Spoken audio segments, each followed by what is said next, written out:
Shut up and sit down. Alright everybody, welcome back to Rebel Trading Group Podcast, episode 18. Today's date is March 16th, 2018. On a Wednesday, back-to-back episodes. Double-sode. With me, my name is Nathan Oliphant, and with me as always is the gluten-free Jason Bessing. How are we doing? Jason Bessing, what is up, Nathan? I am glad to join you on this back-to-back. I don't think we've ever done it before. And we did today on a whim. I literally texted you and said, want to cast? And you said, sure. Why not? So that's fun. That's fun. I mean, I'm just sitting around this afternoon. It's a rainy afternoon over here on the eastern coast of Florida. It's raining in Florida. In Florida in general. Yeah, it's raining over here on the west coast. Great day to cast, though, man. Great day to cast. Never a bad day. Well, sometimes there are bad days. Never a bad day. Never a bad day. Let's go ahead and let's go straight into the numbers. It was somewhat of a sideways day, a little boring. Dow gaining a little 62 points, NASDAQ 46 points, S&P up 11 points, and Bitcoin currently sitting at $8,286. She seems to be on a little bit of a pullback, of course. She always is every time we do this. I mean, always on a little bit of a pullback, but she seems to be kind of leveling out for the past few hours or so. Yeah, I was telling you earlier, she's going low into the weekend. So my new strategy for Robinhood trading is, take whatever cash position I have in Robinhood and put it straight into crypto and just let the interest go on there. Mm-hmm. Yeah, this is it's looking to be a decent time to kind of enter the cryptos, and believe it or not, I think my next deposit, instead of going to stocks, may go into the GDAX. I might get me some more Litecoin at these prices. Well, if it can hold for a little bit, I like it. Put it in now because it takes 5 days. So, yeah, have that. Isn't GDAX instant though? I don't know. Is it? I swear, last time I did it, it was instant. I don't know, but yeah, these prices is pretty good. So if we hold here or even dip lower, I'm happy. Ooh, we just got a gnarly lightning bolt, little thunder there. Okay? I'm good. Did you hear that? Yeah, dude, that was podcast. That was a big one. Thundercast. Thundersodes. Says 3 to 5 days. Wow. All right. Well. But may take up to 7 to 10 calendar days. Screw you, GDAX. GDAX don't have no fees though. Feeless, baby. That's what we're about. The lowest cost for your investing. Well, even though it's a back-to-back episode, so not much has really happened. But what is going on in the market news with Nathan Oliphant? Let's see. One thing I saw today, net neutrality, the Senate striking down the ban, back in like December, right before the new year or whatever. The Senate struck down on they approved measures to overturn the FCC's rollback of net neutrality. There's some sources saying that it's probably going to go to the House and it's probably going to be unlikely to pass, but we'll see what happens there. But that's good for the tech industry. Things like Facebook, I feel like that's good for them. Twitter, that's good for them. Net neutrality is definitely good for them. Yeah, Twitter is one of the movers today. I think that's good for them, No, not much of a mover today, but no, I remember, like I said, when Twitter was sitting at $13, $20 or $13, $15 when he was elected. Dude, and I never even paid attention to it. It was just one of those stocks where it's like, I'm not going to invest in Twitter, bro. It was becoming MySpace because Facebook was so hot. Mm-hmm. I mean, now the tides are turning. I don't get Twitter. If you're into following celebrities and stuff and you're into that, I guess it's pretty cool because they're a lot more active on that. Like, I don't know, man. I don't get it. You don't have to get it. You have to know one thing about Twitter right now. It's going up. No, it's Donald Trump. It's Donald Trump, yeah. Yeah. Donald Trump on Twitter. That's like ad revenue alone's bringing in, I bet, like so much money. I wouldn't even put a number to it. I don't want to say millions and it'd be thousands, Donald Trump, Twitter. Ticker symbol TWTR. Oh, there you go. Twitter. Twitter. Yeah. Anything else going? It was a boring day. I paid it. I got to pay attention to a little bit of it today. It was a boring day. Not much seemed to really happen. I'm even going over like the reviews here on E-Trade of the day, and they don't really have anything exciting. No earnings. JC Penney earnings tomorrow. Whoa, that's something I meant to look it up earlier. Macy's, I heard, blew out earnings. The big old M, and they got caught up in the retail crushing, of course. But today up 10%. How about that? I think retail might be able to. We talked about it before. Retail might be a purchase now. Just might be. If you're ready to play that game, there's some strong balance sheets out there. If you pick the right ones, some of them are going to make it out of this. Some of them will not. Dude, people saw Macy's going up early market and just started buying JCPenney. It was up like 2 or 3% today. Let me look it up real quick. But up 10.83%. That's a $3 gain in one day. They blew out earnings, of course. So, good day there. Hold up, JCPenney. It's loading. They also raised their forward guidance. That's good. They're still paying a 5% dividend, even with this 10% gain. JCPenney was up 5.5% today. What if they? Oh my God, I should have just kept the short, dude. What if they just release terrible earnings tomorrow and everybody just gets burned? Yeah, I'm not big enough into watching it, so that's my problem with retail. I just not about it. But anyway, I think that's about it for the news, right? That's about it for news. Yeah, easy day. I got a morning brief from Yahoo Finance. Big investors cut Apple holdings. I don't know about that. No, that's just people selling their profits. That's all that is. Anyway. Most since financial crisis. Insane. Get out of here. All right. Let's move on to our topic of the day. Let's jump in today. Nathan, you ready? Mm-hmm. Here's today's topic. Let me clear my throat and get ready.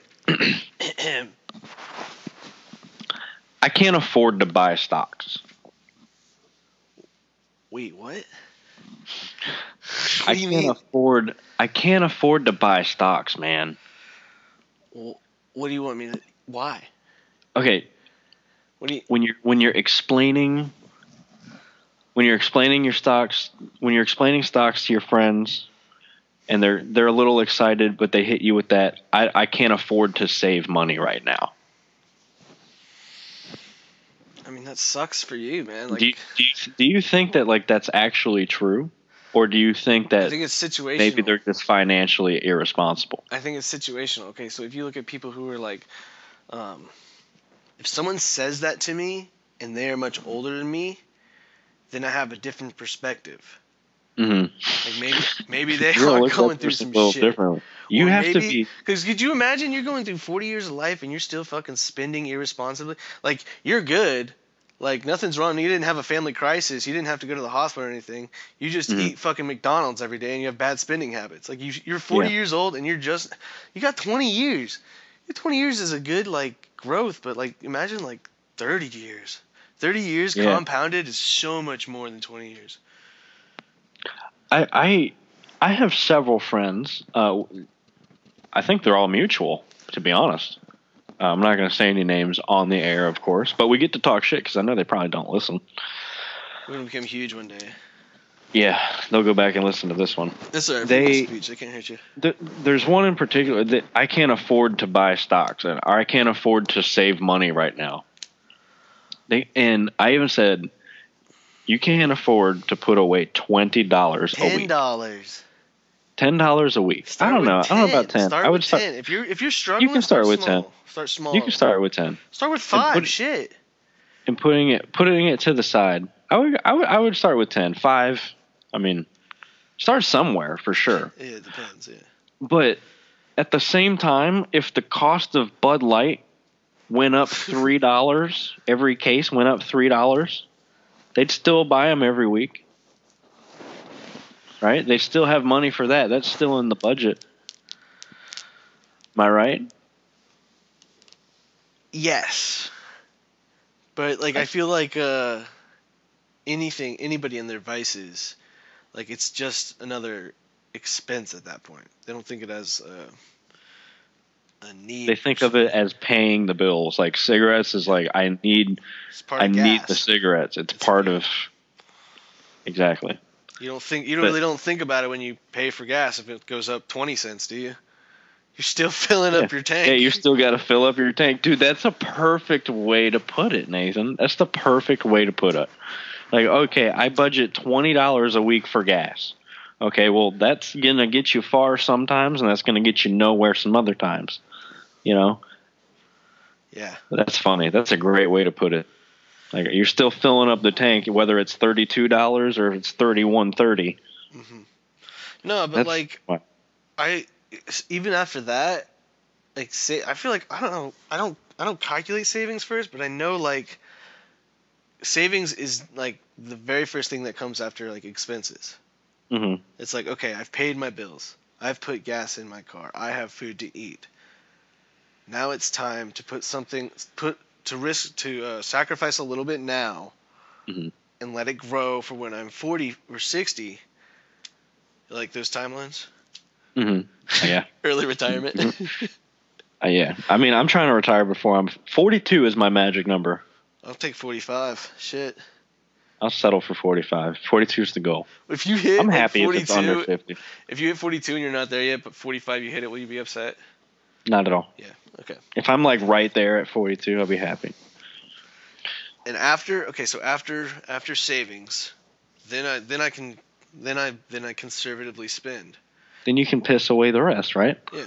Then I can start thinking about like what are they? They're not like, what did you call them? The vices that are needs, like they're part of the expenses now.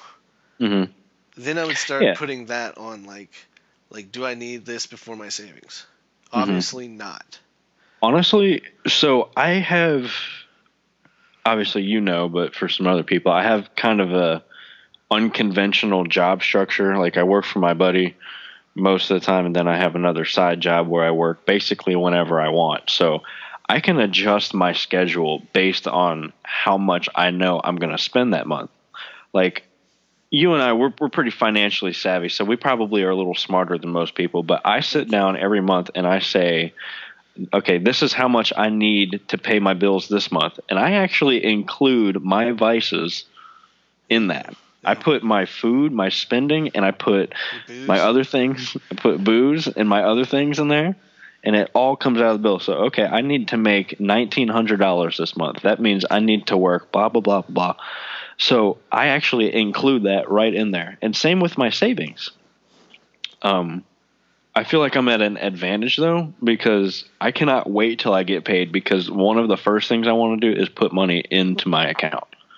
Into my savings. I think it's fun to save. I think investing's fun. I can't wait to add more capital every month. I think it's more fun for us because I actively watch it. I took I sent you that picture, that Robinhood. I did a survey for them and said, how many times do you open Robinhood? I'm like, there was like options like once a year, once a month, twice a week. And then the last one's multi. I was like 50 times a day probably for me. That's like the number one app I open. I drive with it open. Yeah, I open my phone and automatically click on Robinhood. Mm-hmm. Yeah, it's very driving friendly. I hate to say it. Don't do it. Don't Robinhood and drive. Don't invest in drive. Yeah, that's exactly true. We're constantly glued to the screens and we're fascinated by it. But even if we put the market thing to the side, we put all the trading and compounding 15% every month. Yeah, right. Put all that to the side, and we just talk about people like just saving and growing their money. Like that is the important part of it. Even if it's in a savings account and you're like, yeah, I'm sitting on $6,000. Okay, you're doing something. Like, granted, it could be in better places, but you have that. You're building a nest egg. You're still getting interest on it. I feel like people do not have the discipline to put, if they started to put that $20 a month or $20 a week away, they don't have the discipline when it hits $200 to leave it in there. They see, well, you know what, I have 200, I could pull it out and I could do this, and then I could just pay it back, or it's my money, and times are tough, so I got to do what I got to do. So I feel like most people don't have the discipline, to the willpower to watch it grow and then leave it alone. I have heard way too many stories of people draining their 401ks to do something, or just cashing it out and then never doing anything with it. One of my worst stories ever, like I had a $20,000 signing bonus with the military, and unfortunately I didn't invest any of it because I don't know how to. I didn't know how to at the time. So I see that as a complete $15,000 loss. That was a very hard lesson to learn, because I didn't have the discipline to let $15,000 sit in my savings account. So no discipline these days, man. No discipline. I guess a good wise words of wisdom, I guess, for me was, if you're gonna start, it's easier to start small. It's much easier to start small. The way Publix thinks about donating, I kind of think about saving is, am I gonna miss it? Are you gonna miss $1 out of your paycheck for every week? No. So go ahead and put that dollar in and start investing now. All right, and then you move on. What do you miss? $5? You're gonna miss that?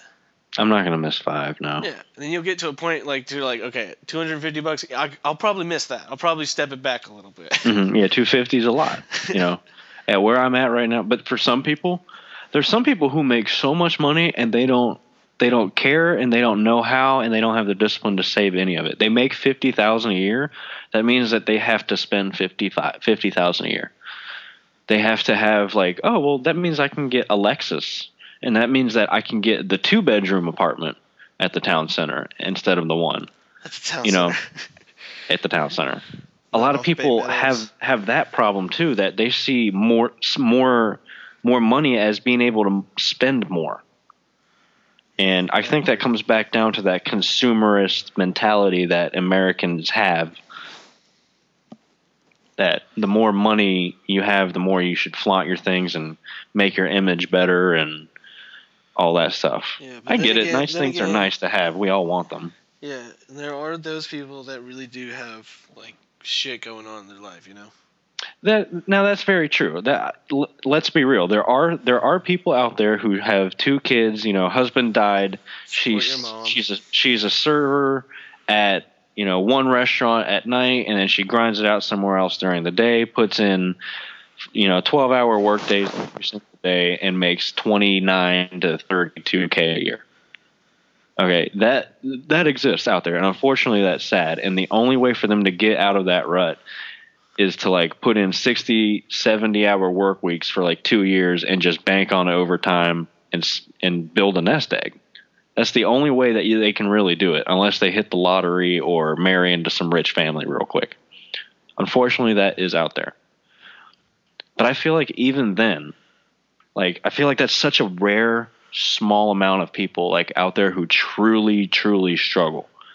We have friends who have roommates, and they go out and they drink and they party after work, and they stay up late and keep drinking some more and smoke a pot and do all this stuff, and then go to work the next day.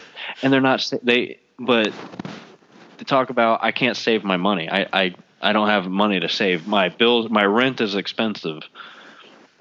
But they're constantly eating out at restaurants.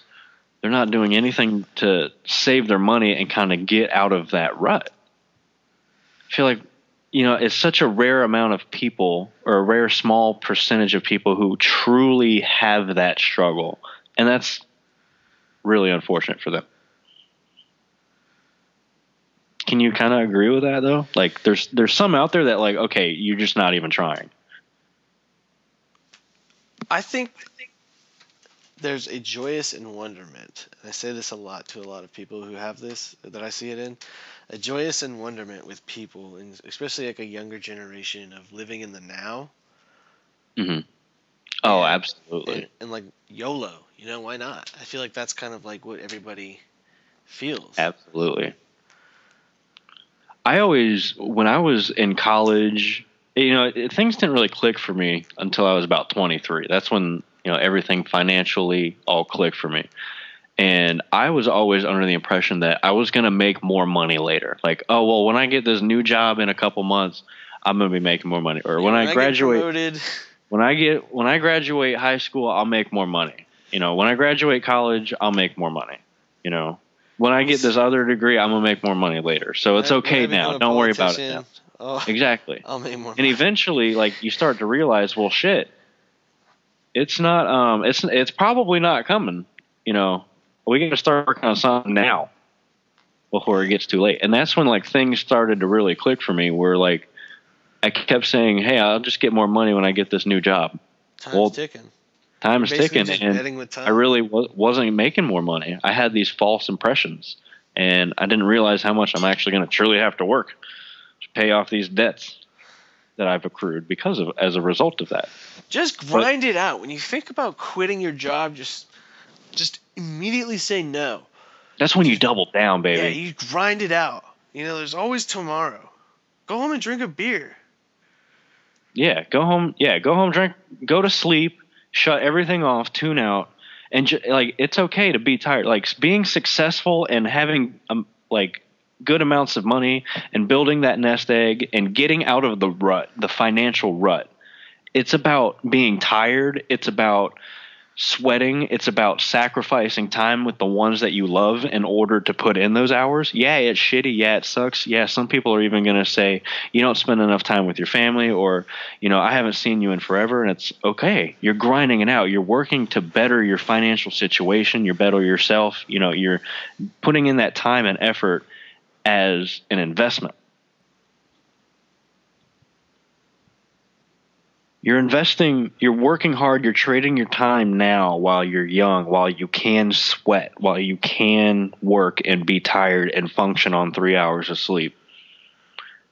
You're trading that time now to have a better life in the future. At least that's what I'm doing. I'm working hard now, work, get out of debt, pay off student loans, and build that nest egg. Compound the empire. And then just trade my own portfolio for a living. In my 40s. Student loans, boo. Student loans, man. If you don't need them, don't take them, please, for the love of God. That's the best advice I can give anybody. If you don't need them, don't take them. I needed them. I thought I needed them. I didn't really need them. But it all starts with you. It all starts with discipline. It all starts about just, okay, where can I put $20 a week? Okay. And then if that works for you, okay, go to 25, 30, 40, 50. Next thing you know, you're like, oh, wow, I'm putting in $60 a week. Look at how fast my money's growing. But the problem is, Nathan, people don't want to do it. They don't want to hear it. They don't want to do it. Saving isn't fun.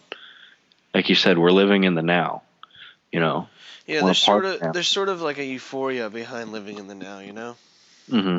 And it's fun. I get that. Like, that's being human. That's being young. I get that. Like, I wish I could just pack up everything, go to Vegas with you for a week, bro. Right. Let's just do it, man. Let's just drain our accounts. Let's just go have a good time. If we become millionaires. But if I work hard and I'm like, imagine you're sitting on $1 million trading account now and you're in your 40s. You made a couple right calls. You worked hard, compounded $20,000 a year. Would there be a point? Let's say you're 45 and you made it and you're like, I'm done? Or you think you'd be addicted to the game? I would work to just grow my account. I wouldn't work. If I owned a business and I loved the business, I would continue to do it. If I was working for somebody else, I wouldn't do it. But if I had a nice nest egg and I didn't need to work anymore, but I was loving going to work and owning that business and dealing with clients and stuff, absolutely. Personally, I don't see myself ever doing that. So, build the nest egg. I'm just going to work my ass off, compound it. Compound it. Make it a compound t-shirt. It, baby. That's what it's all about. Fucking compound it, bro. Make it a t-shirt. That's what it's about. It really is. And the bitch of it is the more money you put away when you're young, that's the best thing you do. Like, some of the money you put away in your 20s, when you're in your 60s, it will have tripled or quadrupled, maybe even more. By the time that same money, and the worst part is when you're younger and you're fresh out of college, that's when you're making the least amount of money. When you stayed with that corporate, when you worked up that corporate ladder and you're in your 40s, and you only have 20 years to put rather than the 40-year to put. Yeah. It's a world of a difference, Nathan. It's a world of a difference, and I'm glad it clicked in our 20s. I mean, you guys will get there. Everybody will get there. Everybody will get there. You eventually get to a point where everything clicks. Some people hit their 50s. Some people be 57 years old and say, "Wow, I should consider opening a retirement account." Yeah, should have done this 40 to 30 years ago. And then you've got some people who are 19 years old. Oh yeah, I have $11,000 in savings. My mom makes me save it all. My dad makes me put it all in savings. Okay, cool. You value $1. You can live a little bit, right? Like, spend a little bit. Yeah, you don't want to go insane. You got to take care of yourself. You don't want to go fucking insane. I grind it out. I sweat, and I'm a little bit of a cheap ass. But when it comes down to it, like, I'll tell my babe, hey, let's go get a steak. Let's go to Longhorn. I'm dropping $60 tonight. I don't give a shit.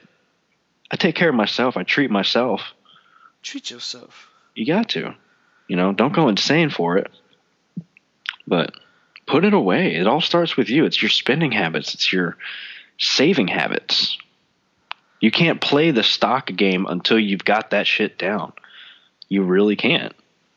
Unless you just randomly get money for not having to work. And if so, shoot me an email and tell me how you did it. Yeah, hit us up at rebeltradinggroup@gmail.com. You can email us for questions, comments, suggestions, concerns, or insults. Hopefully all insults. That's about it. Anything you want to add to it, Nathan? Or should we wrap this bad boy? Make it a nice short episode. Not so much. I wanted to just kind of talk about that. The guy I work with, we often talk about that, how people were bred to be spenders. We're bred to buy. And, you're not really bred to put your money away.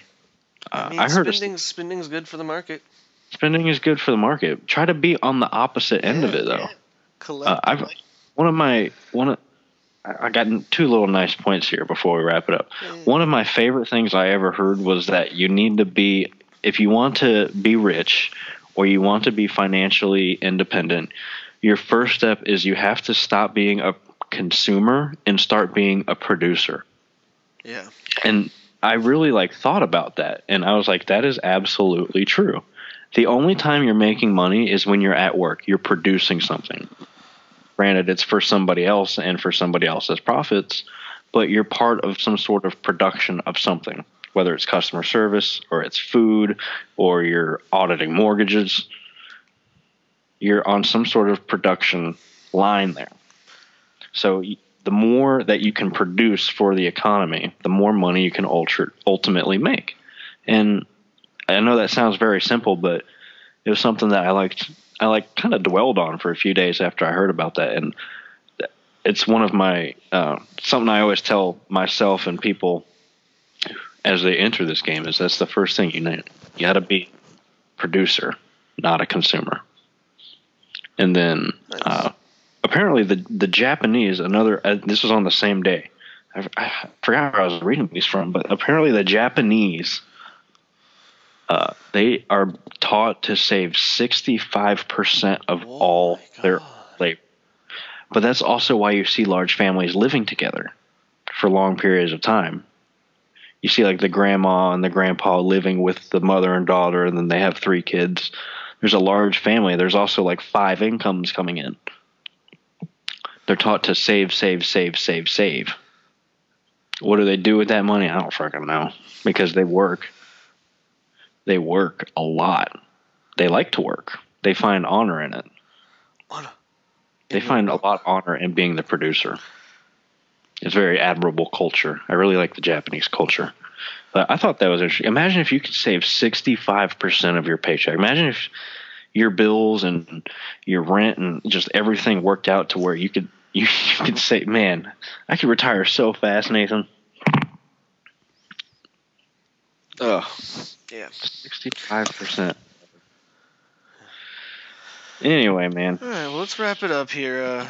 If you guys want to contact us, you want to reach us, we're at Gmail at rebeltradinggroup at gmail.com. That's Rebel Trading Group with 2 G's at gmail.com.